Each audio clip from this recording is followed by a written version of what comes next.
হরিনারায়ণ শর্মা গঙ্গায় স্নান করছেন। গরিব হতে লজ্জা নেই, লজ্জা হলো নিজের ধর্ম ভুলে যাওয়া। তিনি শুকনো কাপড় পরে মন্দিরের দিকে হাঁটতে শুরু করেন।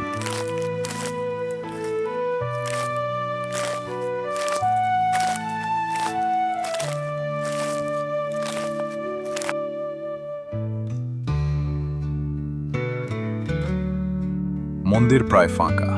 হরিনারায়ণ পুজো করছেন।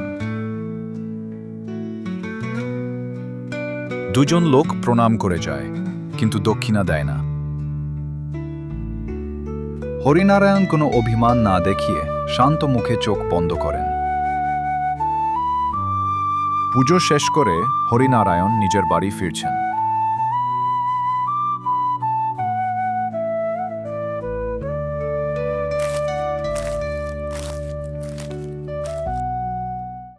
আচ্ছা, ওই গ্রামবাসীরা ওখানে দাঁড়িয়ে কি কথা বলছে? মনে হয় আমার নামে কিছু বলাবলি করছে। যাই একবার শুনি তো কি বলছে ওরা।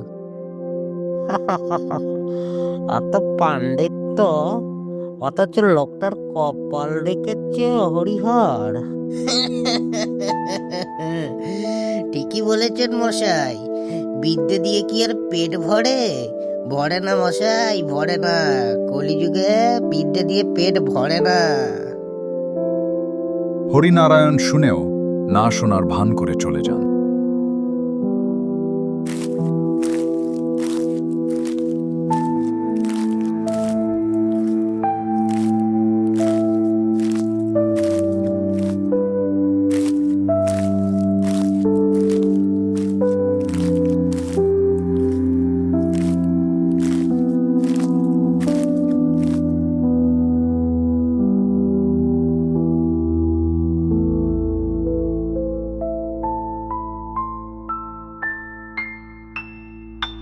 আজও চাল নেই।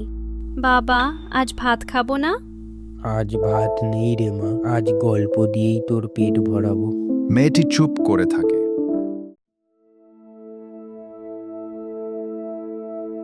হরিনারায়ণ ও তার পরিবার বসেই ছিল। হঠাৎ দরজায় শব্দ হলো।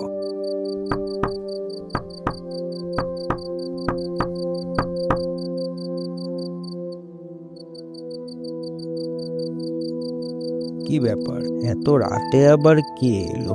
হরিনারায়ণ উঠে গিয়ে দেখলেন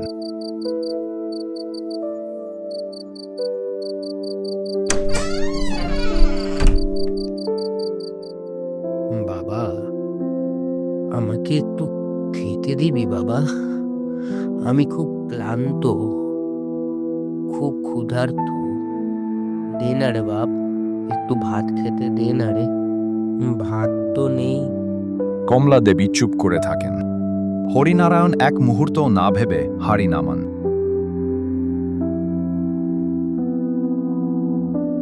এই জলটা আছে, এই জলটা খাও বাবা। আচ্ছা, তুমি কি জানো তুমি কি দিলে আমাকে? যা ছিল সেটাই দিয়েছি। এর থেকে বেশি কিছু দেওয়ার সামর্থ্য তো আমার নেই বাবা। সাধু হঠাৎ অদৃশ্য হয়ে যান। কমলা দেবী ভয়ে চমকে ওঠেন।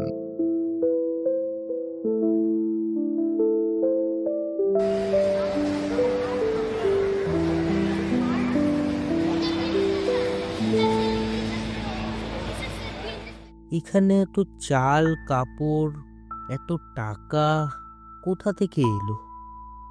হাড়ের উপর লেখা ছিল, যে নিজের না থাকলেও দেয় সেই সত্যিকারের ধনী।